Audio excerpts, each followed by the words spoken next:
साध्वी विभा से जानिए ग्रह नक्षत्रों की दशा और जीवन से जुड़ी समस्याओं का समाधान। संपर्क सूत्र 9935111366। जय श्री राम। FRU चैनल पर आप सभी लोग का बहुत बहुत स्वागत है। आज का जो विषय है वो अत्यंत ही महत्वपूर्ण है। सबसे पहले विषय शुरू करूं उसके पूर्व मैं आप लोगों से दो बातें करना चाहूँगी। एक तो ये कि आप सभी दर्शकों को रक्षाबंधन पर्व की ढेर सारी शुभकामना एवं आशीर्वाद। दूसरी बात ये कहना चाहूँगी कि यदि आप हमारे चैनल पे नए आए हैं तो कृपया चैनल को सब्सक्राइब करके हमसे जुड़ जावें। बेल आइकन भी प्रेस कर दें जिससे हमारे द्वारा डाली गई वीडियो की जानकारी आप सभी को मिलती रहे। तो चलिए आज का जो विषय है वो मैं आपको बता दूं। आज का विषय है रक्षाबंधन से संबंधित पौराणिक कथाएं हमें क्या क्या प्राप्त होती हैं, वही क्रमशः आज मैं आप सबके समक्ष रखूंगी। तो बने रहे हमारे साथ, हम शीघ्र विषय को आरंभ करेंगे। तो सबसे पहले विषय को आरंभ करूं उसके पूर्व रक्षाबंधन बांधते समय हम जिन मंत्रों का उपयोग करते हैं वो मंत्र मैं आपके समक्ष रखती हूँ। ये न बद्धो बलि राजा दानवेंद्रो महाबलः तेन त्वाम अनुबध्नामि रक्षे माचल। तो इस श्लोक में ही पौराणिक कथा छुपा हुआ है। तो चलिए आरंभ करते हैं राजा बलि की कथा। विरोचन के पुत्र राजा बलि थे। यह अत्यंत प्रतापी राजा थे और शूरवीर थे। इनके शूरवीरता की अगर गाथा मैं आप लोगों से बताऊं तो बस यूँ समझ लीजिए कि एक बार इन्होंने देवासुर संग्राम में हिस्सा लिया। उस देवासुर संग्राम में असुर सब परास्त हुए थे, मृत्यु को प्राप्त हो गए थे। देवताओं ने विजय अर्जित किया था, परंतु दैत्य गुरु शुक्राचार्य जी के पास जो विद्या है यानी मृत संजीवनी विद्या, उस मृत संजीवनी विद्या का प्रयोग करके उन्होंने समस्त राक्षसों को पुनर्जीवित कर दिया था। अब राक्षस अत्यधिक बलवान थे, पहले से अधिक बलवान। आप समझ लीजिए कि समस्त राक्षसों ने पुनः धावा बोला, देवासुर संग्राम में हिस्सा लिया राजा बलि ने और देवताओं को परास्त किया। इस बार इंद्र को स्वर्ग छोड़ करके भागना पड़ा। स्थिति क्या बनी कि समस्त राक्षस यानी राजा बलि त्रैलोक्य के विजेता बने। अब माता अदिति को इस बात की अत्यंत चिंता थी कि उनके पुत्र देवताओं का क्या होगा। वह अपनी चिंता महर्षि कश्यप के समक्ष रखती हैं कि हे प्रभु, कोई ऐसा मार्ग प्रशस्त करें जिससे मैं अपने पुत्रों की रक्षा कर सकूं और उनका जो स्वर्ग पर आधिपत्य पहले था वो पुनः उन्हें प्राप्त हो, ऐसा कोई मार्ग प्रशस्त करें। महर्षि कश्यप ने उनसे कहा कि देवी, आप पयोव्रत धारण करें। आपके इस व्रत से नारायण आप पर प्रसन्न होंगे और आपकी जो मनोकामना है वह निश्चित पूर्ण होगी। माता अदिति ने पयोव्रत धारण किया और स्थिति क्या बनी कि उस पयोव्रत से भगवान नारायण प्रसन्न हुए। माता के समक्ष उपस्थित होकर कहते हैं कि देवी, आप जो मांगना चाहती हैं वह वरदान मुझसे मांग लीजिए। माता ने कहा, हे प्रभु, मैं चाहती हूँ आप मेरे गर्भ से संतान के रूप में जन्म लें। भगवान ने तथास्तु कहा और त्रेता के प्रथम अवतार के रूप में भगवान वामन माता अदिति के गर्भ से जन्म लेते हैं। तो बोलिए वामन भगवान की जय। वामन इनका जो नाम था वो इसलिए पड़ा क्योंकि ये अत्यंत छोटे कद के थे, बौने कद के थे, इस नाते इनका नाम वामन भगवान पड़ा। अब स्थिति क्या हुई, चूंकि ऋषि पुत्र थे, ब्राह्मण पुत्र थे, तो बलि जब त्रैलोक्य के स्वामी बने तो उन्होंने 100 अश्वमेध यज्ञ का संकल्प किया। 99 उनका यज्ञ निर्विघ्नता से संपन्न हो गया। 100वां यज्ञ बचा था। उस 100वां यज्ञ को जब वो कर रहे थे तो इसी बीच राजा बलि के यहाँ भगवान वामन प्रकट हुए। भिक्षामि देहि स्वर राजा बलि ने सुना। उन्होंने सोचा द्वार पर कौन ब्राह्मण पधारे हैं। उन्होंने ब्राह्मण का स्वागत सत्कार किया। दैत्य गुरु शुक्राचार्य वामन के रूप में भगवान नारायण छुपे हुए हैं, यह भली भांति जान चुके थे। उन्होंने राजा बलि को मना किया कि आप किसी भी प्रकार के संकल्प में ना बंधिएगा, यह हमारे साथ छल होगा और जो हमारा स्वप्न है स्वर्ग पर आधिपत्य वह हमसे दूर हो जाएगा। परंतु राजा बलि दानवीर थे, वह अपने द्वार से निराश ब्राह्मण को कैसे लौटा सकते थे। उन्होंने कहा, परिणाम जो भी हो गुरुवर, मैं अपने द्वार से ब्राह्मण को निराश होकर नहीं जाने दूंगा। इस तरह से उन्होंने वामन भगवान का स्वागत किया। वामन भगवान ने कहा, हे राजन, मैंने तुम्हारे दानवीरता के बहुत किस्से सुने हैं, इसी नाते मैं आज तुम्हारे यहाँ उपस्थित हुआ हूँ। मैं चाहता हूँ, मेरे पास रहने के लिए कोई स्थान नहीं है, तो मेरे पग के बराबर माप करके मैं अपने पग से 3 पग भूमि तुमसे चाहता हूँ, जो मेरे रहने का स्थान बनेगा। इतना सुन करके राजा बलि ने उनके नन्हे नन्हे चरणों को देखा और जल लेकर संकल्प करना चाहा, और साथ ही साथ उन्होंने नारायण भगवान यानी वामन भगवान से कहा कि हे प्रभु, मैं आप जो चाहते हैं वह आपको प्रदान करूंगा, पर हे ब्राह्मण देवता, आप कृपा करें, यह मेरा जो 100वां यज्ञ है वह सफल हो, पूर्ण हो, ऐसा मुझे आपसे आशीष चाहिए, और जो मेरी मनोकामना है वह पूर्ण हो। अब क्या हुआ कि वह जल लेकर के संकल्प करना चाहे, दैत्य गुरु शुक्राचार्य अत्यंत घबरा गए, भयग्रस्त हो गए, और वो जाकर के कमंडल में बैठ जाते हैं। कमंडल से जब जल राजा बलि अपने हाथ में निकालना चाहते हैं तो जल नहीं निकल पाता। अंततः राजा बलि को लगता है कि जरूर इस कमंडल में कुछ ना कुछ फंस गया है, जिस कारण से जल नहीं निकल पा रहा है। उन्होंने देखा पृथ्वी पर एक तिनका पड़ा था, बस उस तिनके को लेकर के वो सोचे जो जल में कुछ फंसा हो कमंडल में, मैं जरा डाल करके उसे निकाल दूं। उन्होंने तिनके को जैसे ही कमंडल में डाला, वो तिनका जा करके दैत्य गुरु शुक्राचार्य जी के नेत्र में लगा। वो अपना नेत्र पकड़ करके भाग खड़े हुए कमंडल छोड़ करके, और दैत्य गुरु शुक्राचार्य जब कमंडल को छोड़ दिए तो निर्विघ्नता से जल उनके हाथ में गिर गया। राजा बलि ने जल लेकर संकल्प किया कि हे ब्राह्मण देवता, मैं आपको 3 पग भूमि जो आप चाहते हैं, आपको जो आपकी इच्छा है वो मैं आपको प्रदान करने का संकल्प लेता हूँ।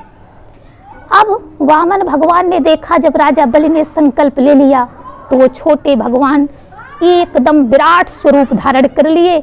एक पग से ही उन्होंने संपूर्ण पृथ्वी को माप लिया और एक पग से संपूर्ण स्वर्ग को माप लिया। तीसरा पग उठा करके पूछा राजा बलि, अब बताओ मैं तीसरा चरण कहाँ रखूं। इतना सुनते ही राजा बलि ने अपने शीश को समर्पित किया नारायण के चरणों में और कहा, हे भगवान, आप ये तीसरा चरण मेरे शीश पर रख दीजिए। है ना अजीब बात। सोचिए, भगवान को रहने के लिए, अगर उनके चरण को रखने के लिए हम अपना शीश समर्पित कर दें, उनके चरणों में अपना शीश समर्पित कर दें, इससे बढ़िया और भक्ति क्या होगी। तो राजा बलि के इस सूझबूझता और साथ ही साथ भक्ति और साथ ही साथ उन्होंने जो संकल्प किया था उसे पूर्ण करने की क्षमता भी रखी। इस पर भगवान अत्यंत रीझ गए। वो तो ठहरे भक्त वत्सल, वो तुरंत आह्लादित हो गए, प्रसन्न हो गए। बोले, राजा बलि, आज से मैं तुम्हें सुतल लोक अर्थात पाताल लोक का स्वामी नियुक्त करता हूँ। आज से तुम पाताल लोक के स्वामी रहोगे, और साथ ही साथ मैं चाहता हूँ कि मैं तुम्हारे दानवीरता से अत्यंत प्रसन्न हूँ। तुम मुझसे जो चाहते हो वो वरदान मांग लो। राजा बलि ने कहा, हे भगवान, मैं पाताल लोक में कैसे रहूँगा। मैं पाताल लोक तभी स्वीकार करूँगा जब मेरे नेत्र को सदैव आपका दर्शन प्राप्त होता रहे, आप मेरे नेत्रों के सामने बने रहें। बस मेरी यही अभिलाषा है, यही आकांक्षा है, तभी जाकर के मैं सुतल लोक में राज्यपाठ सही ढंग से चला पाऊंगा। इतना सुनते ही भक्तवत्सल भगवान ने कहा, हे राजा बलि, हे राजन, आज से तुम सुतल लोक के स्वामी और मैं तुम्हारा बनूंगा द्वारपाल। सोचिए, द्वारपाल बनने को भगवान ने कहा कि आज से मैं तुम्हारा द्वारपाल बनूंगा। द्वारपाल क्यों? इस नाते कि जब भी तुम दरबार के भीतर प्रवेश करो तो मेरा दर्शन करो, और जब भी दरबार छोड़कर बाहर जाओ तो भी मेरा ही दर्शन करो। इस भांति राजा बलि के भगवान बन गए द्वारपाल।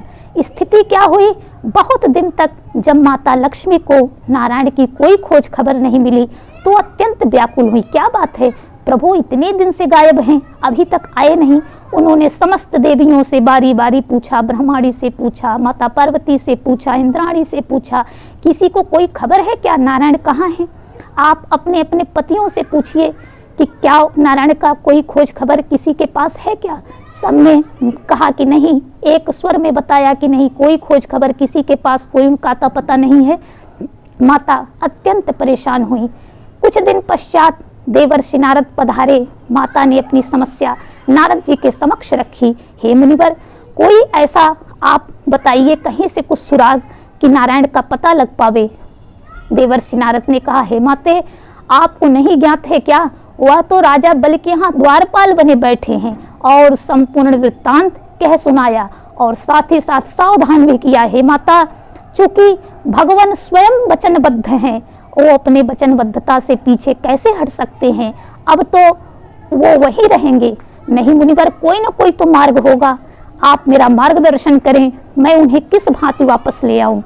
इतना सुनने के बाद नारद जी ने कहा कि आप एक काम करें देवी राजा बलि, अगर आपको किसी भी भांति अपनी बहन बना लें तो निश्चित यह संकट जो आपके ऊपर है वो टल जाएगा। कैसे?